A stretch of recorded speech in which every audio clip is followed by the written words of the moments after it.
জঙ্গল সলিমপুরে র্যাবের উপর হামলা এবং র্যাব সদস্য হত্যা যে মামলা হয়েছে, সেই মামলার এখন পর্যন্ত আমরা 10 জন আসামিকে গ্রেপ্তার করেছি এবং এই 10 জনই প্রত্যক্ষভাবে জড়িত ছিল এবং বাকি আসামিদেরকে আইনের আওতায় আনার জন্য আমাদের এই অভিযান চলমান রয়েছে এবং ভবিষ্যতে যখন সিচুয়েশন যেটা ডিমান্ড করবে সেই অনুযায়ী সেখানে অভিযান পরিচালনা করা হবে।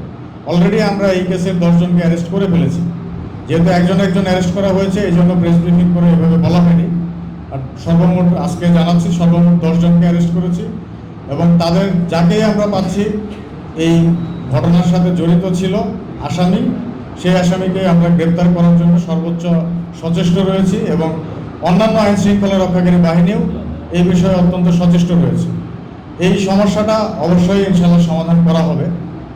আমরা আমাদের দিক থেকে সম্পূর্ণ প্রস্তুত আছি। সমন্বিতভাবে এই সমস্যাটা যেভাবে সমাধান করা যায় সেভাবে করব।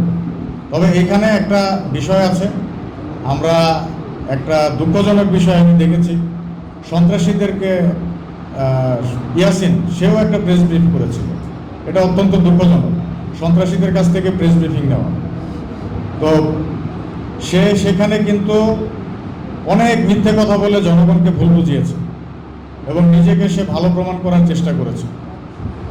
তো এই ধরনের সন্ত্রাসীরা আসলে কোনো পলিটিক্যাল দলের না, তারা সবসময় চেষ্টা করে যে দল ক্ষমতায় থাকে তাদের কাছে যাওয়ার চেষ্টা করে।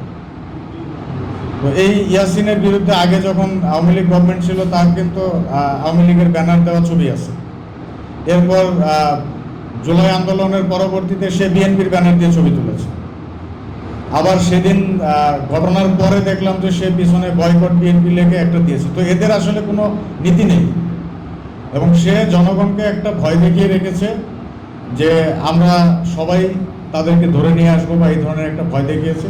তো জঙ্গল সলিমপুরের যারা সাধারণ অধিবাসী, সাধারণ নাগরিকদের সাথে আমাদের কোনো শত্রুতা নেই। তারা দেশের অন্যান্য নাগরিকদের মধ্যেই সাধারণ নাগরিক, তাদের সাথে আমাদের কোনো শত্রুতা নেই। আমাদের টার্গেট শুধুমাত্র সন্ত্রাসী। তো জঙ্গল সলিমপুরে যখনই অভিযান চালাবো, জঙ্গল সলিমপুরবাসীর জন্য বলছি, সাধারণ জনগণ ভীত হওয়ার কোনো কারণ নেই।